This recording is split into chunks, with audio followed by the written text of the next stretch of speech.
Alright guys, so it's 28th of March, day 11th of our MCO. It's a Saturday. I have to admit, right, so many days out of work, locked out, right?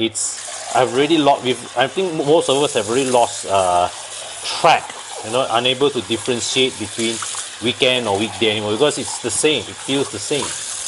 So yeah. Anyways, I'm sure yesterday I released a for fun video, okay, one which I pretended to be Aurizn and warned Sarah Connor of the dangers of the coronavirus instead of the Terminator. And the funny thing is, right, actually, if you ask me, right, the coronavirus is probably more dangerous than the Terminator because at least you can see the Terminator coming from afar. Well, that was that. Yesterday was, of course, the finale of Star Trek Picard. The first season of Star Trek Picard. And overall, I would say it was a nice, solid episode. Good wrap up of the whole season's plot points, resolved a few, resolve some of the mysteries and the conflicts. Hi, go. Okay.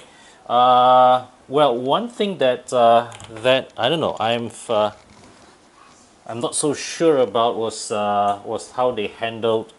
Spoiler alert, guys. Okay, if you have not watched the series and you intend to do so, well, please skip a few minutes ahead. I'm not quite sure what to make of how they handled Captain Picard's death. All right.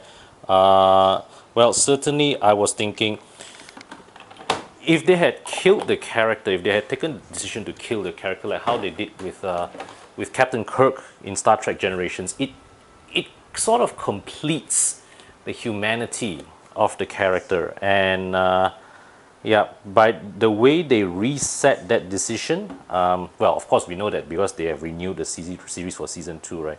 So the way that reset button is placed is pressed.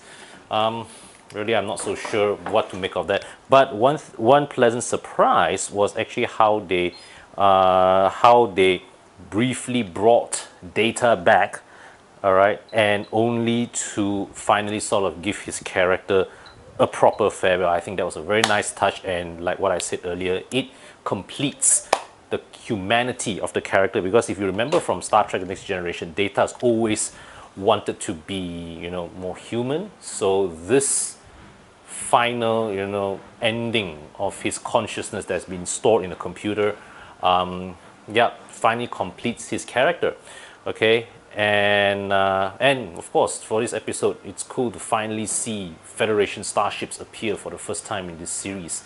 So, and nice touch, one of the ships, Captain Riker's ship, they call it the USS Zheng He, after the famous Chinese admiral that visited Malacca back in the 15th century. We've read about this man before in our sejarah back then, right? Laksamana Cheng Ho. Any memories?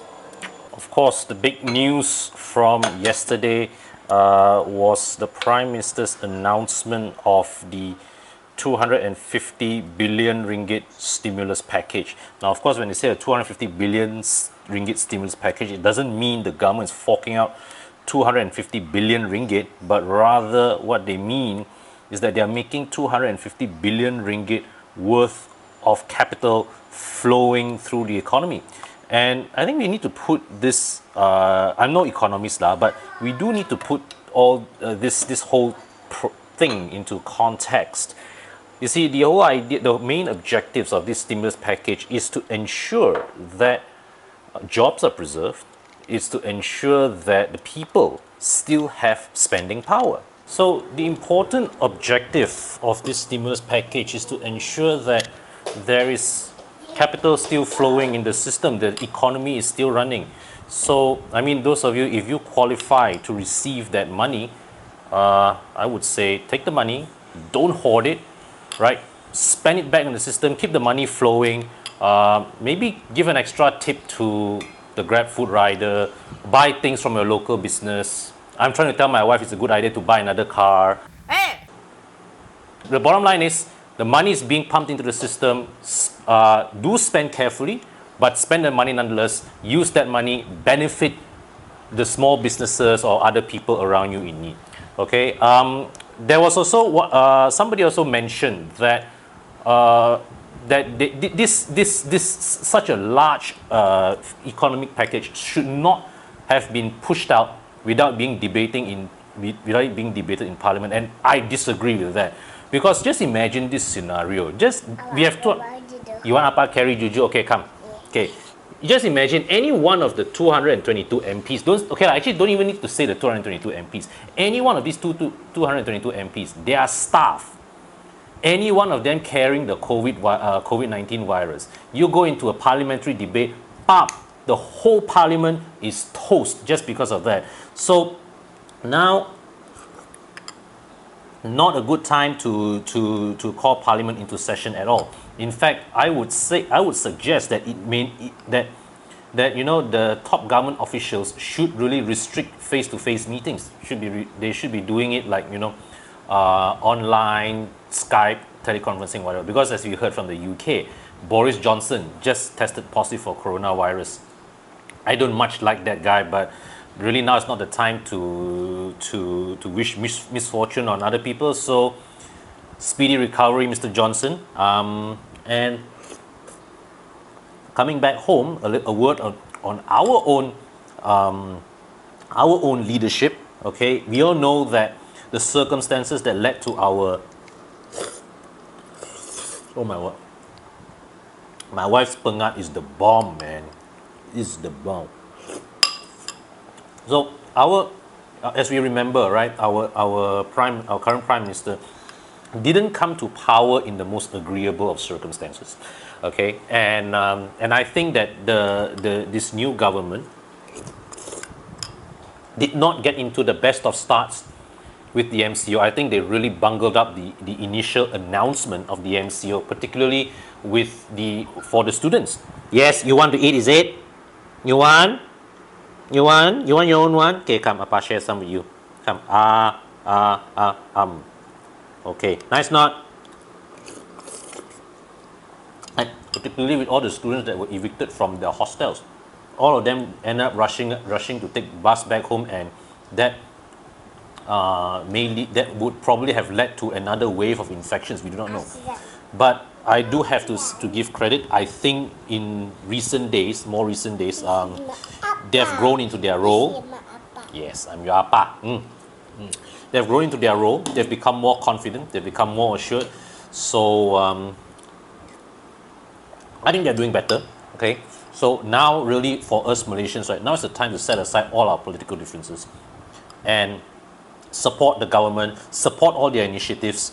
Okay, and just our priority right now, right? We need to have a win at all costs approach to battle this COVID-19 pandemic. It's really no joke one. The sooner we can end this, the sooner we can come back to our normal lives. All right, and just remember that the virus does not bloody care whether you are Malay or Chinese or Indian, whether you support UMNO, PAS or DAP. It doesn't care.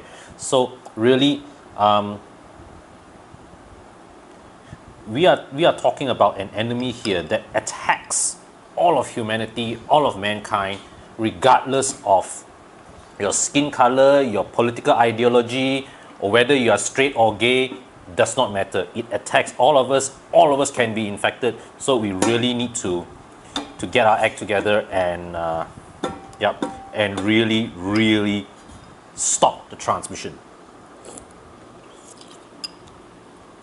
Okay, one more thing. So another thing that attracted a lot of attention yesterday was that the health ministry revealed that some 8,000 civil servants from one particular ministry was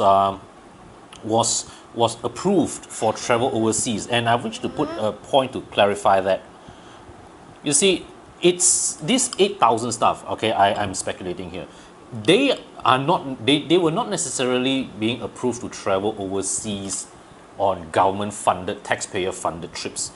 You see, the thing is that my wife used to work for a government agency, and back then, even when we went for our honeymoon, she actually had to submit a request for approval from her superiors before she could travel overseas. It's standard procedure for all government servants to request for approval before you book a holiday, before you travel overseas, even for personal purposes. So all these 8,000 people, presumably at that time, at the start of the COVID-19 crisis, they were taking advantage of all the cheaper flights and all that. So they book they book some holidays, and then they submit approval. And at that time, the crisis was not serious, so approve lah. Okay. Yeah. So that's just one point I want to carry to clarify. Okay. So it's standard procedure. All government servants, you must have approval from your superiors before you travel overseas, whether it's for work, whether it's for personal. All right. And yeah, so guys, stay safe, stay at home. Okay. The authorities are tightening the MCO. They are actually actively closing certain roads. So okay. Okay, they're actually closing roads, really restricting your mobility. So yeah, now it's not the time to hit the road. Now it's not the time to go out and about. If you miss your loved ones, give them a call, use Skype call, use WhatsApp call, whatever, okay? Because the virus can't spread through your phone. So just stay safe, guys. Okay, stay at home.